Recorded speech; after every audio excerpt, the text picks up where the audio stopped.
Si vous abandonnez la loi de Dieu. Les méchants sont hantés par la culpabilité, ils sont prêts à fuir même si personne ne les poursuit. Les gens honnêtes sont calmes et confiants, courageux comme un lion. Quand le pays est dans le chaos, chacun a un plan d'action. Mais pour résoudre les problèmes, il faut un leader visionnaire. Ceux qui oppriment les pauvres sont comme des tempêtes de grêle qui détruisent la récolte. Celui qui abandonne la loi de Dieu est libre de se livrer à la corruption, celui qui aime la loi de Dieu se battra pour elle bec et ongle. La justice n'a aucun sens pour les méchants, ceux qui cherchent l'Éternel le connaissent dans les moindres détails. Il vaut mieux être pauvre et sincère que riche et faux. Pratiquez la loi de Dieu et vous vous bâtirez une réputation de sagesse, sortez avec une foule de personnes perdues et vous embarrasserez votre famille.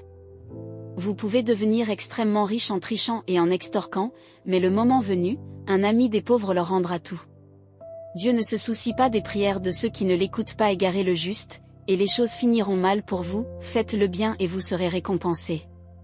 Les riches pensent qu'ils savent tout, mais ce sont les pauvres qui peuvent voir à travers eux. Lorsque les justes sont promus, c'est merveilleux, mais lorsque les méchants sont aux commandes, soyez très prudents. Vous ne pouvez pas dissimuler vos péchés et vivre avec eux, mais lorsque vous les reconnaissez et les lâchez, vous trouvez la miséricorde. Celui qui est compatissant a une vie bénie, mais ceux qui sont cruels ont une vie difficile. Les lions rugissent et les ours attaquent, ce sont les méchants qui agissent en maître des pauvres. Un dirigeant qui manque de compréhension pratique les abus, mais celui qui déteste la corruption aura un avenir radieux. Le meurtrier hanté par la culpabilité est condamné, il n'y aura aucune aide pour lui.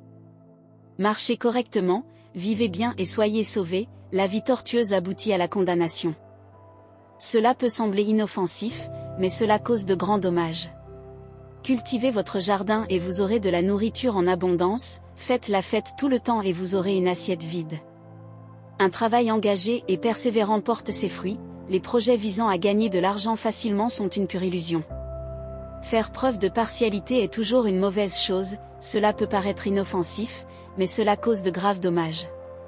L'avare est pressé de devenir riche, mais il n'imagine pas qu'il finira par faire faillite. En fin de compte, la réprimande sérieuse aura bien plus de valeur que la flatterie. Qui vole son père ou sa mère et dit « Qu'est-ce qui ne va pas avec ça ?» Il est pire qu'un criminel. Celui qui est pressé provoque la confusion, mais la confiance en l'Éternel produit le bien-être.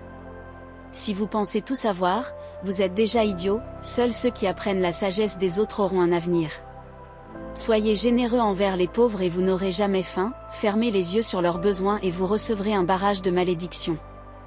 Quand la corruption l'emporte, les justes se cachent, mais quand les malhonnêtes sont chassés, ils peuvent sortir en toute sécurité.